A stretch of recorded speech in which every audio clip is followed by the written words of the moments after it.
are being made to be the victim of a situation they are not involved, and then sent to a foster home where they again are reintroduced to trauma of being the odd ball. Our courts are contaminated with young, inexperienced caseworkers and polluted with bribes, high-priced bonuses for speedy adoption of terminated parents, and judges who don't practice law with the Constitution in their sights.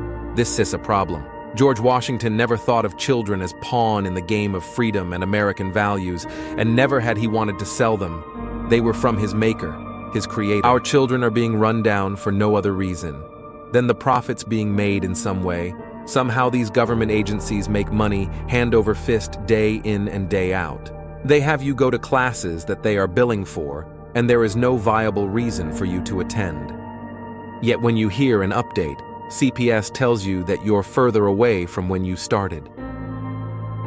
Reunification is your goal, not theirs. And after you go through 12+ months of grueling, painstaking classes and meetings, all while getting the slimmest amount of time to visit your child, and even worst, you are always supervised, never alone again with your child. It's awful.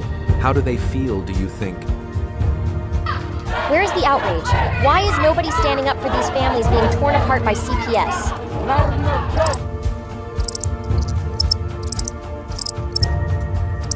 Please don't tell me you're going to put all your bets on this superhero. You grown-ups are supposed to be coming to his rescue. Stop ignoring this problem. There is nothing more I can say to any of you. Please fight CPS and help those who have lost so much they can help themselves.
They are taking our kids every day. I shout them in and no one has a thing to say. For those who have been isolated, don't be worried, you have a voice today. So listen up everyone, here is the story. Child Protective Services is real. CPS is what they call it. They want our kids because it fills a lot of people's wallet. We all think it won't be us. We say when they come we will be so tough. It all sounds good when there's no one to take them. But when they come, your voice gets to breaking. Stay calm, step away. CPS ain't taking no one today. We are educated. Stay calm, step away. CPS, you need to leave. I know the tricks up your sleeves. You can't do what you're trying to do. We have done our homework. Don't do a damn thing without a warrant. You no longer will steal our kids this way.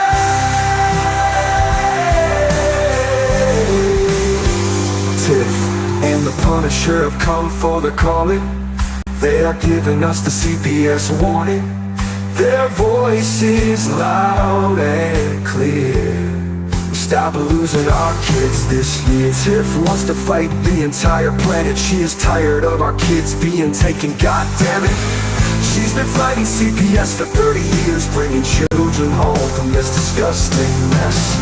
The Punisher is screaming out loud, abolish CPS and tear it down. I want all our kids to come back. Look at all those kids' pictures held up like thin tags. Together we are stronger than we need. We will tear down CPS with high speed. We will do so much being together.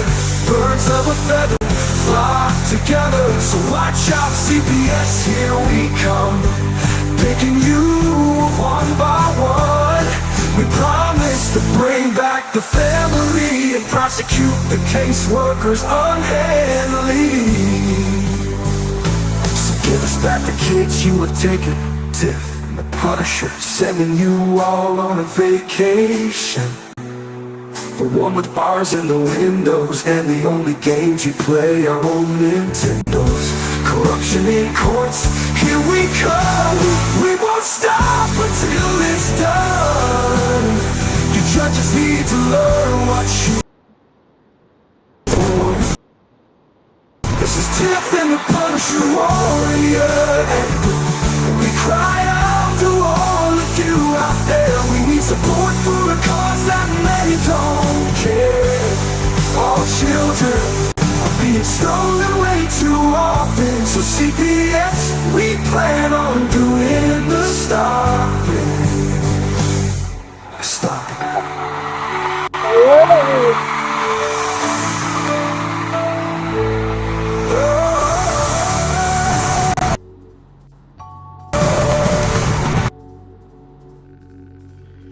Woo, what's up, Tiff?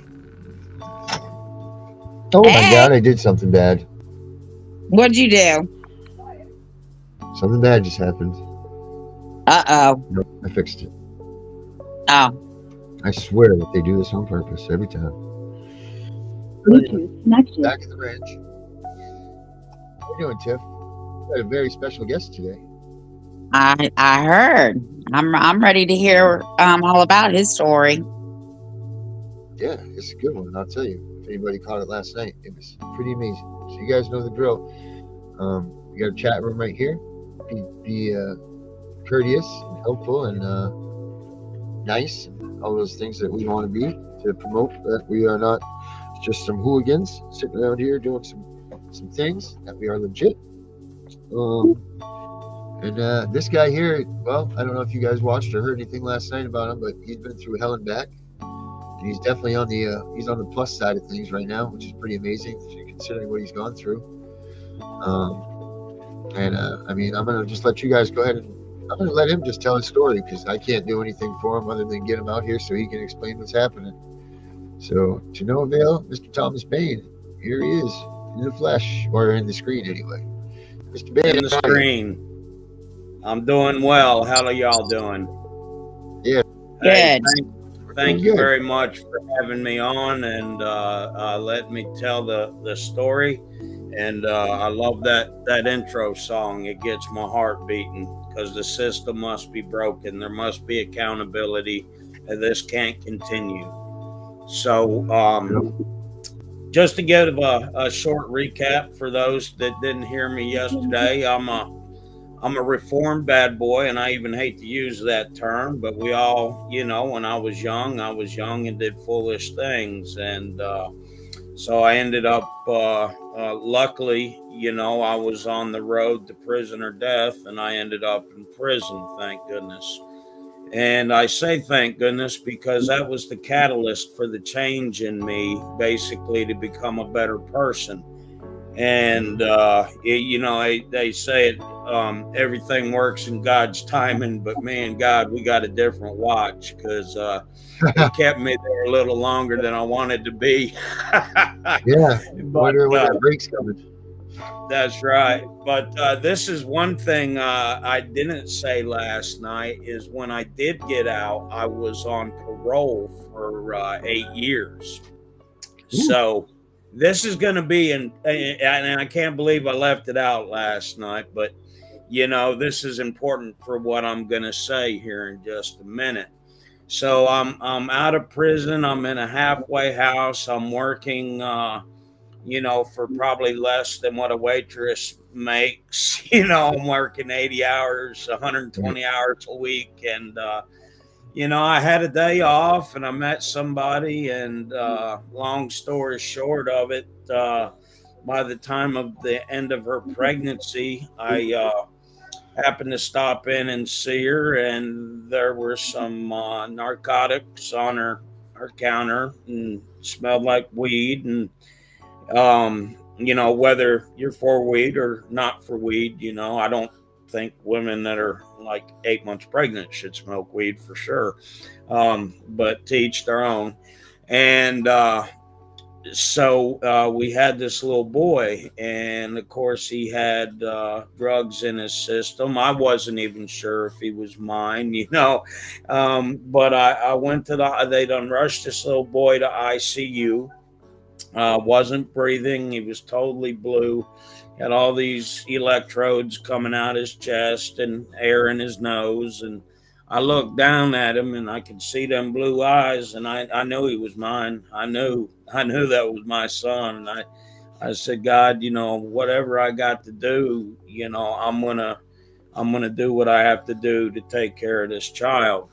And at that time, I am, thinking about the future, and I'm convict, still on parole at the time, and I have like nothing more than a GED. So I did end up going back to school. I went to I was able to test in the college because I knew that, to raise this child, that I'm going to have some way of supporting him and getting a trade and all that. And prior to this, my skills were something that was not sustainable, especially if you like your freedom. So with that being said, I just knew this was my son. But the mother had called up to the hospital and said that I was not the father. They took me out of the ICU.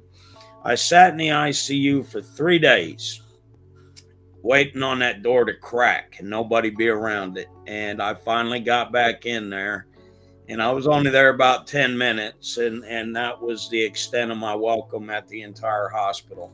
So, I get to looking at some of these documents today, so I know this is my son. The first thing she does is gets home and files a PFA. Right off the bat, PFA. So, we haven't even gone through paternity testing or anything, and I've hired a lawyer, and I've had great legal team over the years. I've had some not so good, but it costs. It's a money factor, and that's part of the system. That system feeds the lawyers. It's just it's vicious. But so anyway, we finally had the testing done, and he was my son. I already knew that. And then she took off, and so this is what is just heart-wrenching, because there's this is your child, or it could be anybody's child. The courts have no sense of urgency. The CPS, no sense of urgency. This is just a paycheck, and not an earned one either. In most cases, I would say that. Not all, but most. And so, actually, looking at the date, it took me a full year.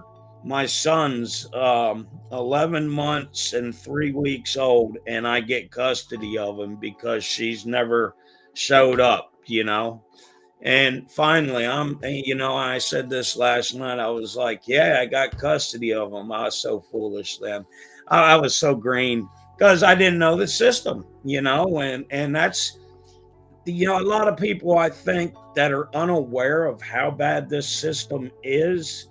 If they would really just dig into it, they would see, what kind of malicious and illegal and constitutional illegal behavior.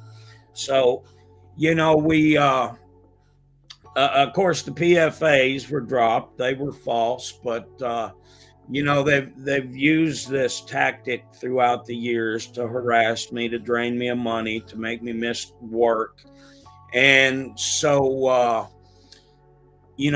in 2008, I finally get a court order that I'm the parent. All right. So now I go right to the DHR, and I'm like, hey, I need help finding my child. And they was like, well, that'd be $50 in a drug test from you, Mr. Bain.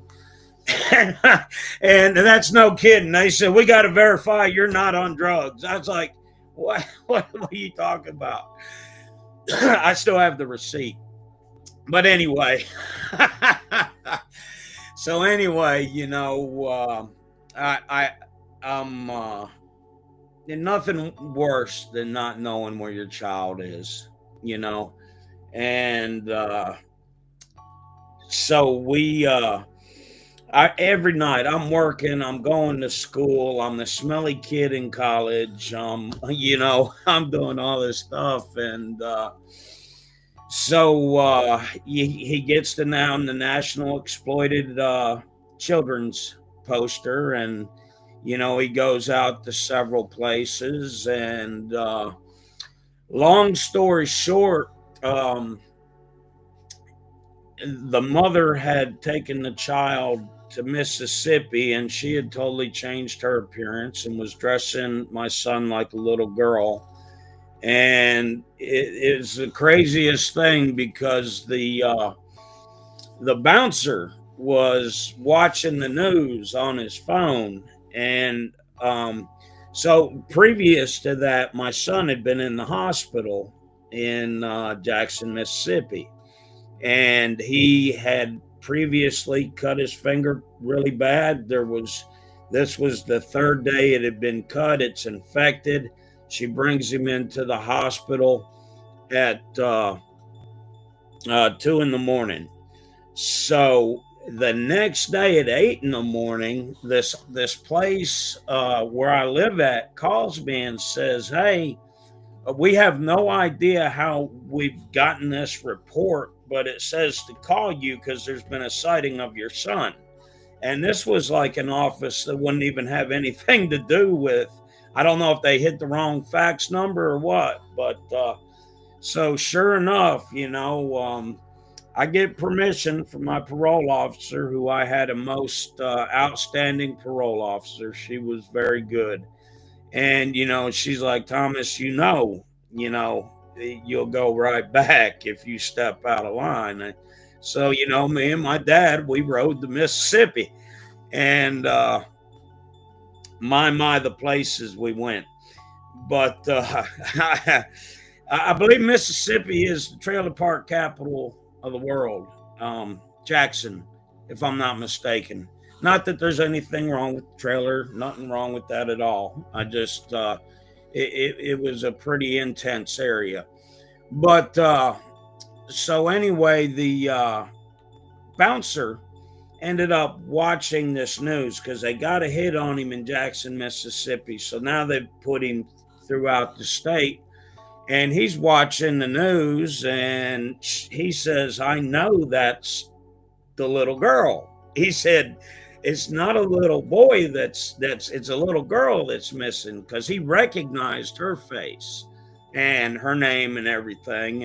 And so that's when I did get him back. And,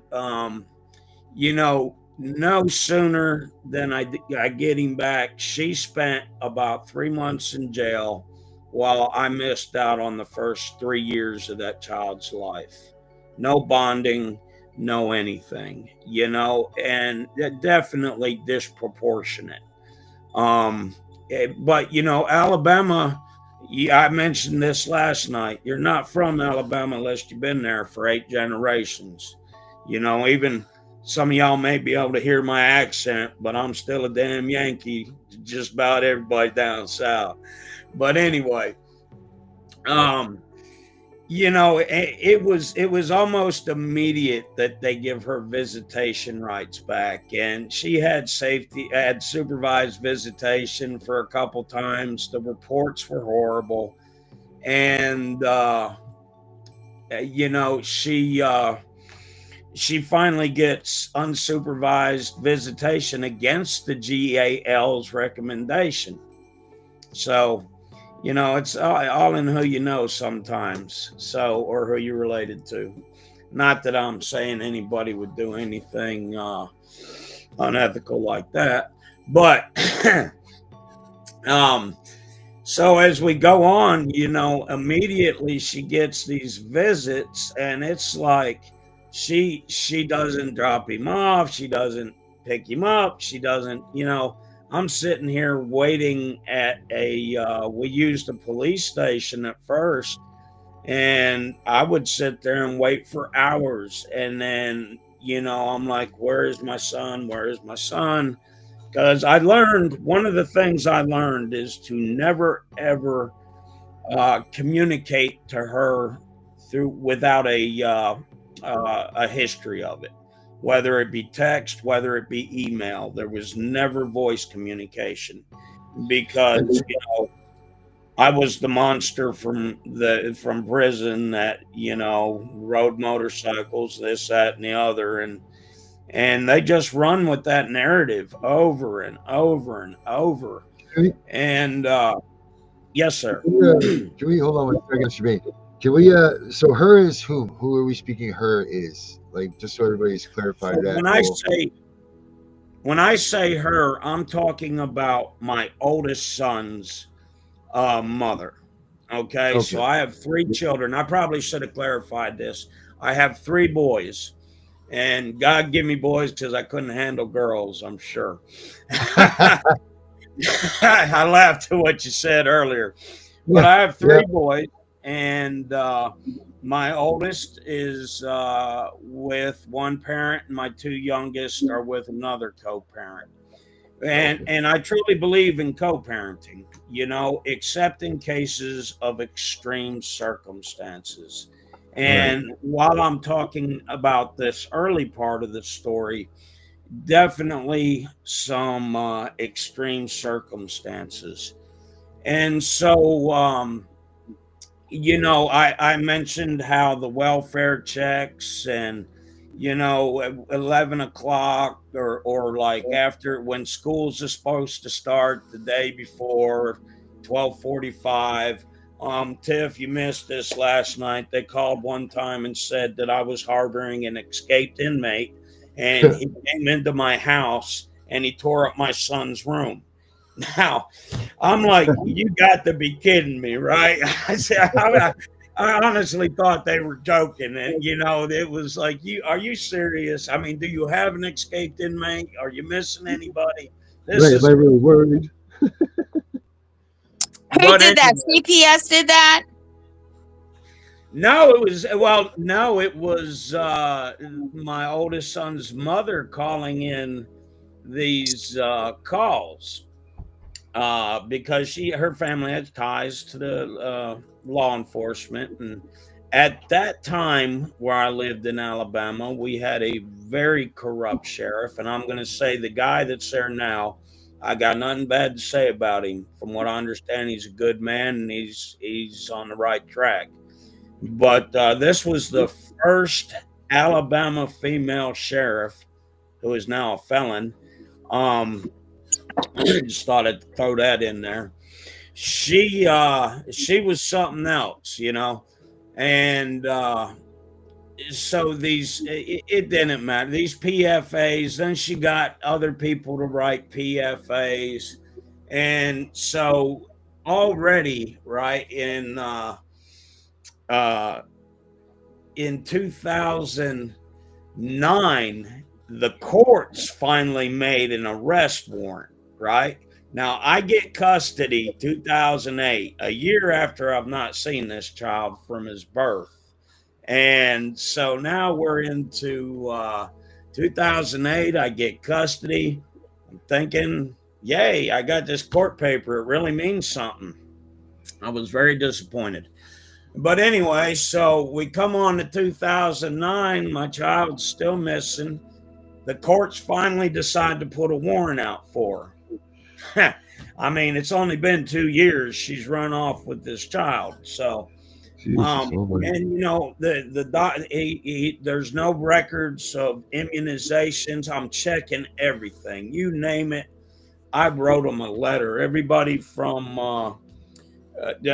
newspapers all the way to the White House. I mean, literally.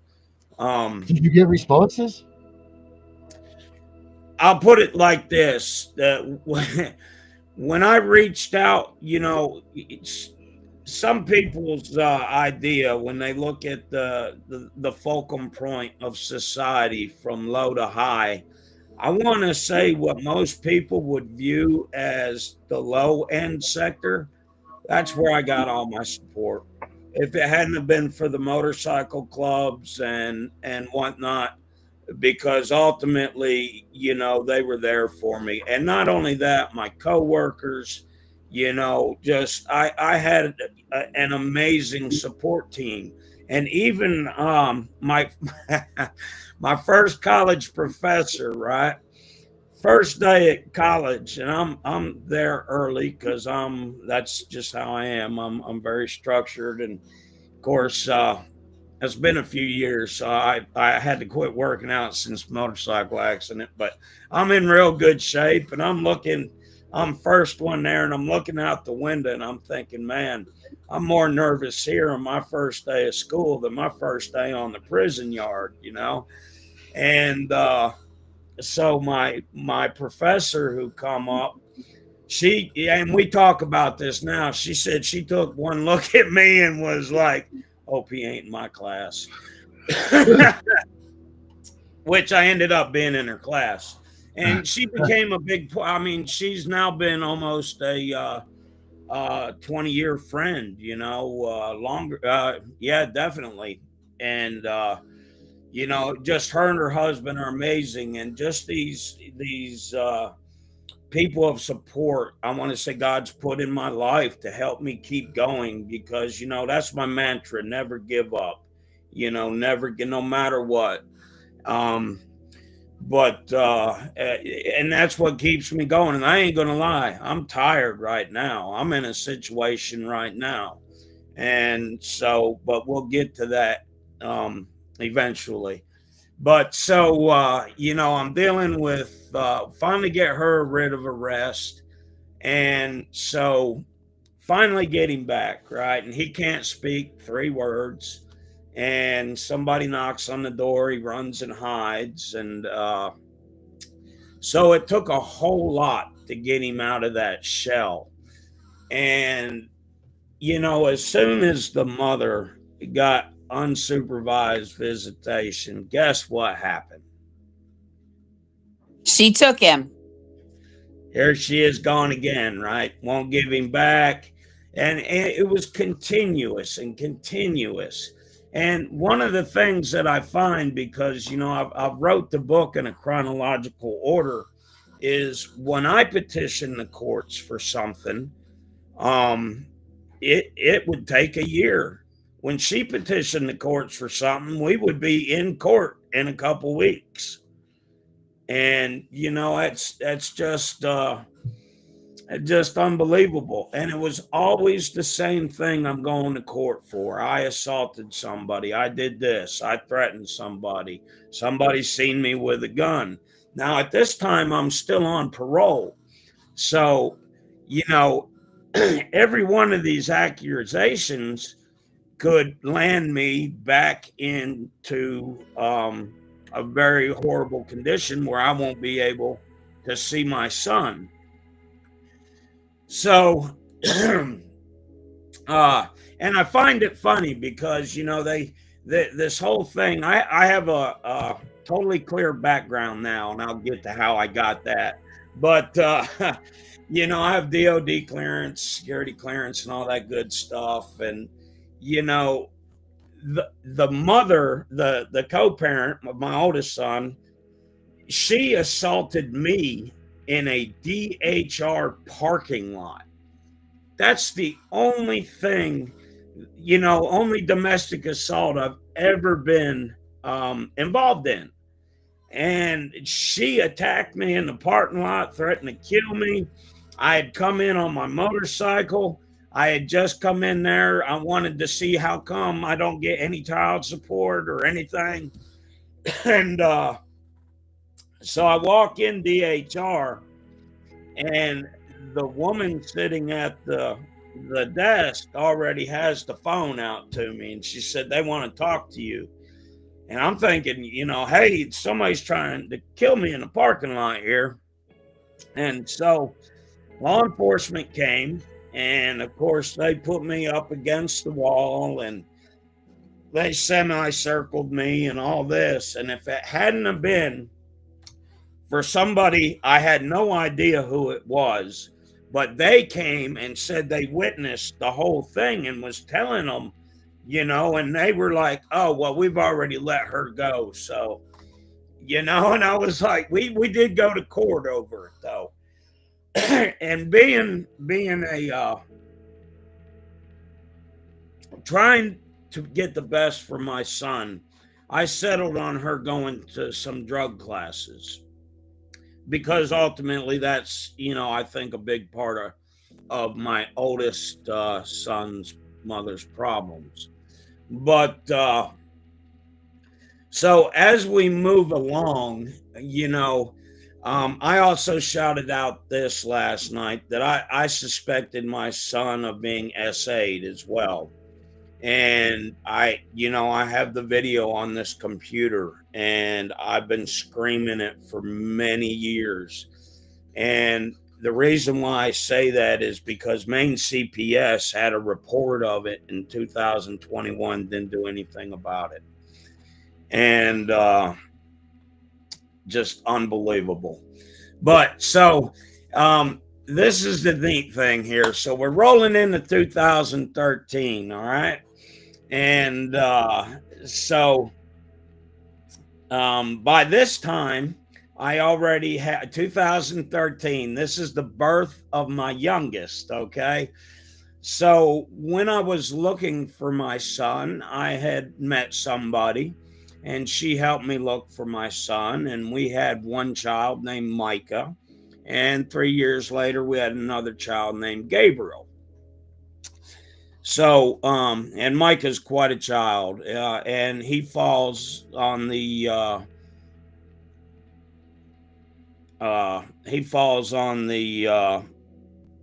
ADA protections, Native American protections, but unfortunately, those are just on paper as well. So right now, he's not in this house, or he'd probably be on my shoulder.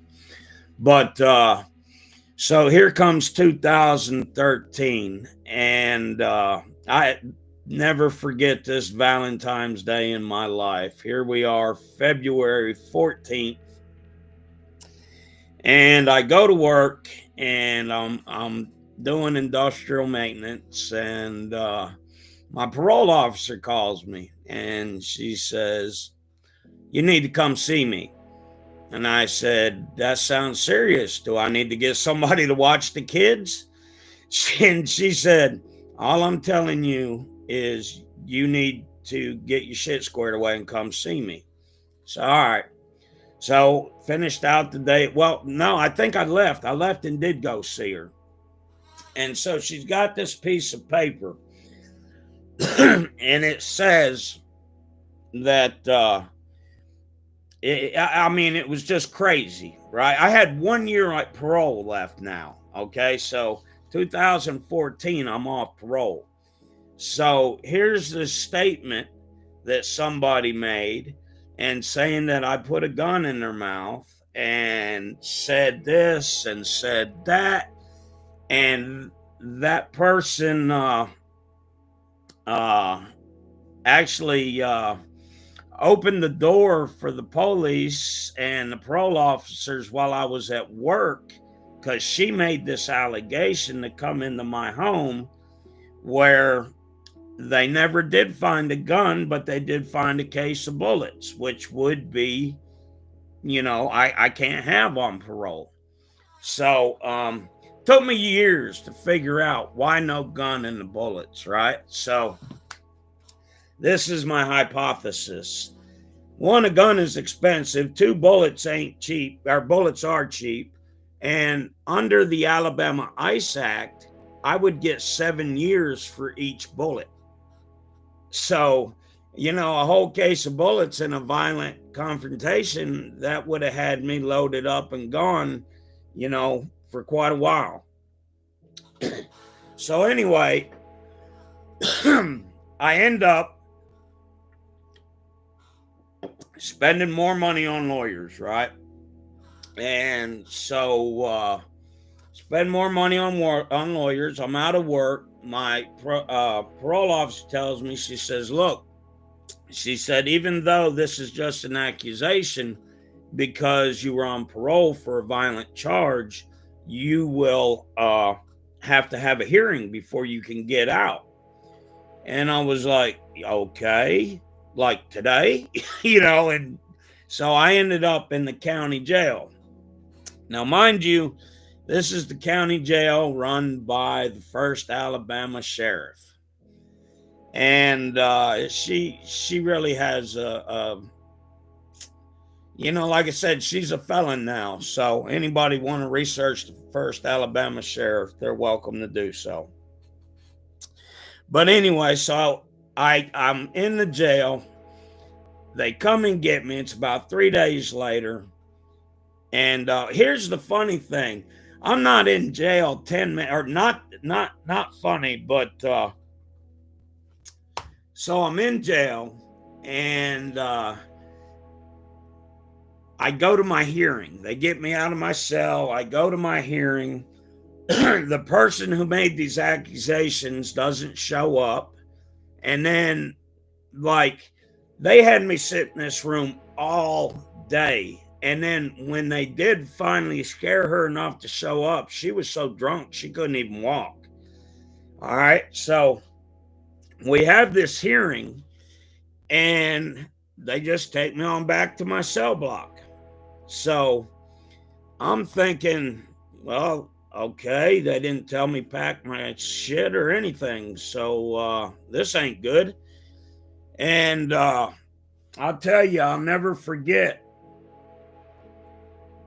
that night being in that county bunk. And the night before, my son, he had awoken in the middle of the night, and he was screaming, "Daddy, I need you." And that's all that I could hear going in my head was, "Daddy, I need you," while I'm sitting in this county bunk. So I'm there for about I'm there 30 plus days, right? And so they call 2 a.m, load up the prison van, go into the prison. They call my name. So I'm like, well, guess I'll be spending my last year in prison. And I hate to take so much time with this little bit of it, but it is pretty interesting. It just shows how far they'll go. So I get down to prison, and prison is prison. It ain't a nice place, and that's all I'll say about that. They sure ain't got no love for people who made it out on parole and come back either. So I'm there about 2 days before my I'm able to call, because in Alabama prison, your number is attached to your phone line. So, they're recording constantly, so they can know who to charge who with a crime if you said something on the phone. So my phone call goes through, and I get a hold of my mom, and she says, "Son, do you want to hear some good news?" I said, "Has it got anything to do with my son?" She said, "Not directly." I said, "Well, I don't want to hear it then. I'm just going to let y'all know I'm down here.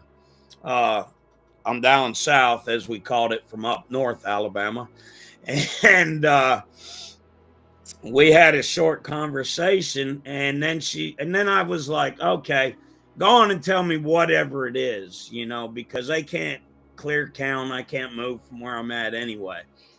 And she said, your parole officer seen your dad today or yesterday, and she wanted to know why you didn't report. You always reported first day, right on time. And he told her I was in prison, and she didn't know, apparently. So, my father, I love my dad. He's been there.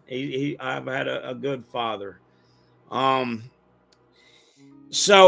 he's older, and sometimes he gets things confused. So I'm thinking, yeah, my mom tells me about this, and I'm thinking, I think Dad got it wrong. I'm going to be out as soon as I finish these 365, and no sooner than I hang up the phone, they start calling my name, and they're calling, bang, bang, call my bed number. So I'm like, what?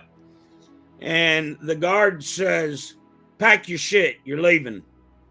And I'm like, what? And he says, pack your shit, you're leaving. So I'm still standing there because I just can't believe this. This is too much. And he said, fuck it. If you don't want to leave, then I will just stay here. I give away everything. Not that I snuck anything in, but I give everything away. I grab my mattress. I grab my bag. I go to receiving, and they're like, what are you here for? I said, man, they told me to come down here. I was leaving. That's all I know. So they cussed me out, and they sent me across camp somewhere else. They said to the lieutenant's office. Lieutenant said, hey, what are you doing here? I said, I don't know. They told me I was leaving. I went to receiving. They sent me over here. So then we do this again all the way across the prison again with my mattress and my laundry bag, and to the captain's office. And the captain says, same thing, right? So the captain actually asked a couple more questions and then said, yeah, you're leaving today. You fucked the count up for 2 days. So, so I get back, I get in the van, I dress out, and I'm just waiting for any minute for the police radio to say, bring him back in. It's been a mistake.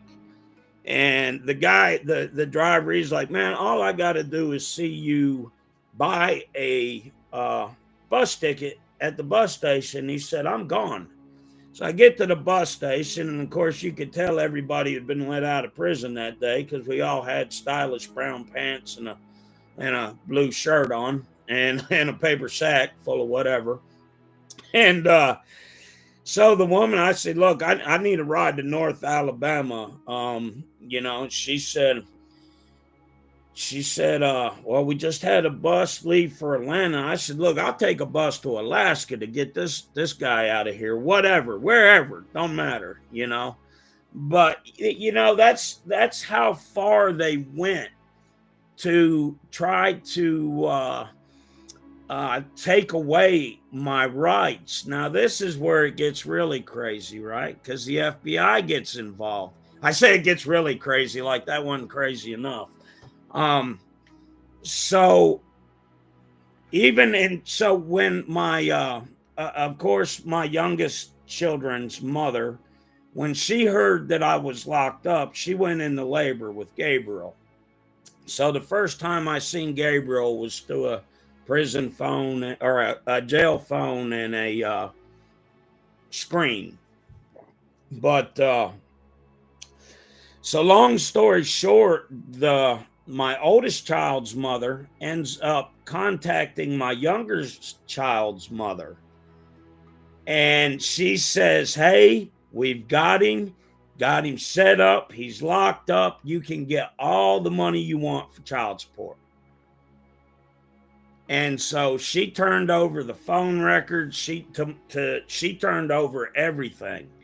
And her statement's actually in the novel.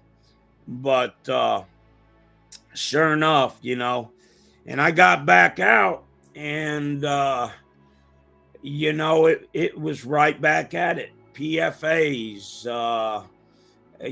just insanity, and it just wouldn't never stop. And I know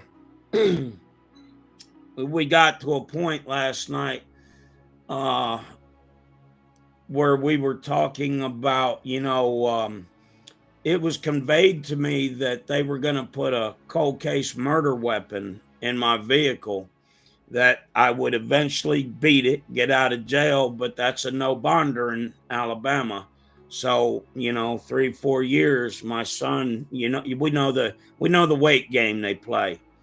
So, I would have been totally out of his life for good. But anyway, did make the decision to move to Colorado. I mentioned last night that the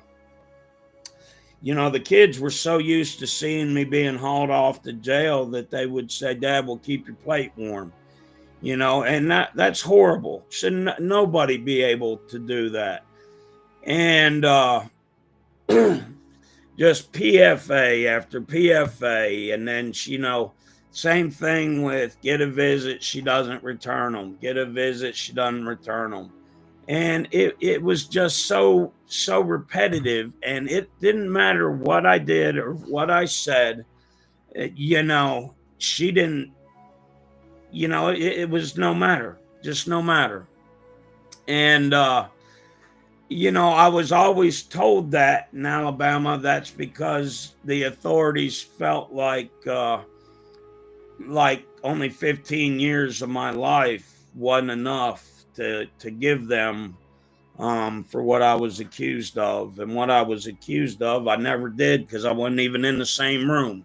I was just in the same house. So, so I tell the kids, we're going to move, I'm going to get a job somewhere else. And, I mentioned the cold case gun because they pulled me over and gave me a DUI under the influence of drugs. Never searched my vehicle, never gave me a drug test, never nothing. My wife, and this is when I left the school. I was talking about this last night. I'd been at a chemical plant earlier in the day for a meeting at 6 a.m. And I go to this school. I filled out my youngest son's paperwork 3 times. They want me to come fill it out again, and they'll take you. Long story short, I fill it out halfway. The officer comes in. I come outside. I don't know what made me look at his car running and think that was strange, but I got my company vehicle, and my wife was actually in front of me. And I get a mile down the street, and this guy pulls me over. And so my wife turns around and comes back, and well, I know it did mess his rhythm up,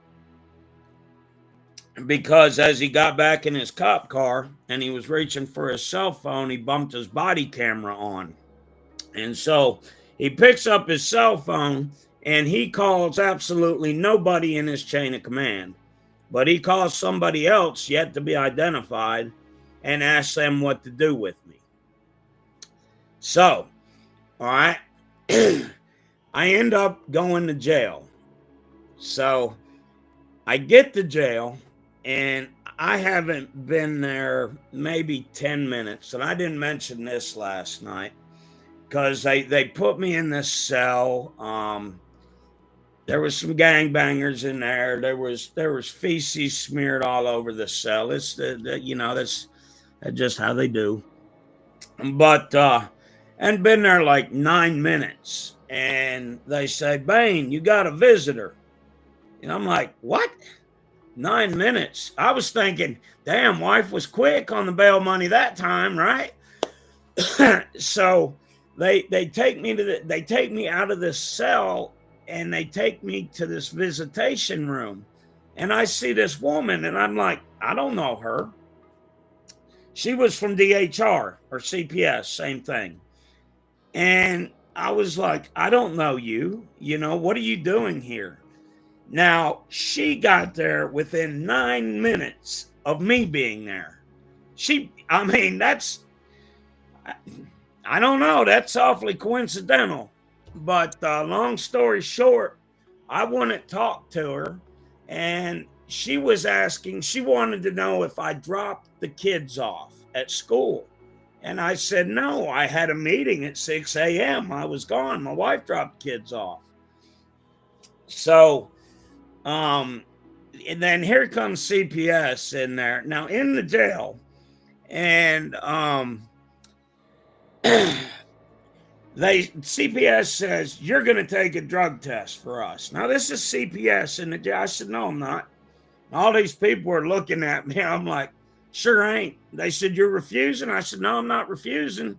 I said, but unless my attorney tells me so, I will not go. Almost like Dr. Zeus there. Attorney says, no, I don't go. But so anyway, they kept me in jail way past the time that I was supposed to be there. My wife went to the magistrate. The magistrate told her it was X amount of money. When she got there, my bail got raised automatically. And so she had to go get some more money. And so now this is what happened. So they've got me in jail while they're releasing me about the same time my kids are being released from school. And so, you know, I had family in Alabama. So my father was there to get my young children. But sure enough, guess who showed up there? It was the CPS woman or DHR woman that was in the jail. And they kept me 3 hours over. And they were trying to, I mean, that's intentionally harmful to children. Not to mention what they just did. But I mentioned this officer because he's going to come back up in Colorado. Because ultimately I made the decision that this can't continue. I do have an engineering degree now. And it's in advanced safety engineering and management. And the number one is, you know, to get rid of a hazards elimination. And so I thought by removing our family to Colorado that would put an end to the extreme conflict, but it did not. I'm not sure where we're at on time. I'm just We're gonna end this one, but I want you to come on tomorrow because I got to put my little ones to bed. But I want you to finish tomorrow, so I want you to come back on tomorrow night, Darren.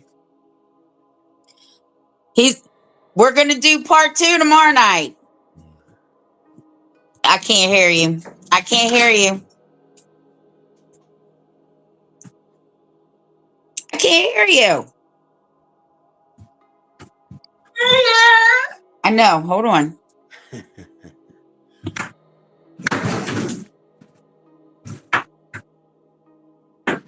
can't hear you. We're going to do part 2 tomorrow. Yes, part 2 tomorrow. I can hear everything. I cannot see anything. My screen went out. Well, yeah, So I can see you. I know, and you can see me as I'm sitting here looking through this computer trying to see everything. So, but yes, let's do part 2 tomorrow. Yeah, well, I'm going to do part 2 tomorrow, and we'll leave off right here. But what I do want to say is I tell people, once CPS has encountered you, it doesn't matter where you go. They're coming. So, yeah. And once they get their hand on you, it's over. That's it. Yeah. You're not getting it. They're not letting go at all.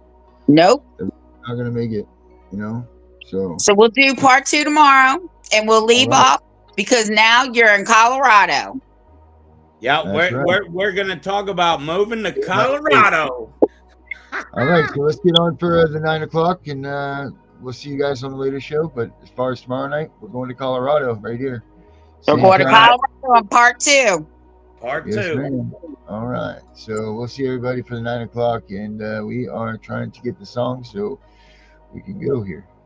And all right. All right. Thank you, everybody. Have a good night. Thank y'all. Oh, and that's the same link for the next show. The same link you used last night, my friend. Up and on that way. Brave men put up a fight. All right. Have a good night, everybody. Bye. See you tomorrow. And now we take the sacrifice in vain. They loaded their muskets, fired them one by one. That's why we have the freedom to own a gun, but we are blowing it.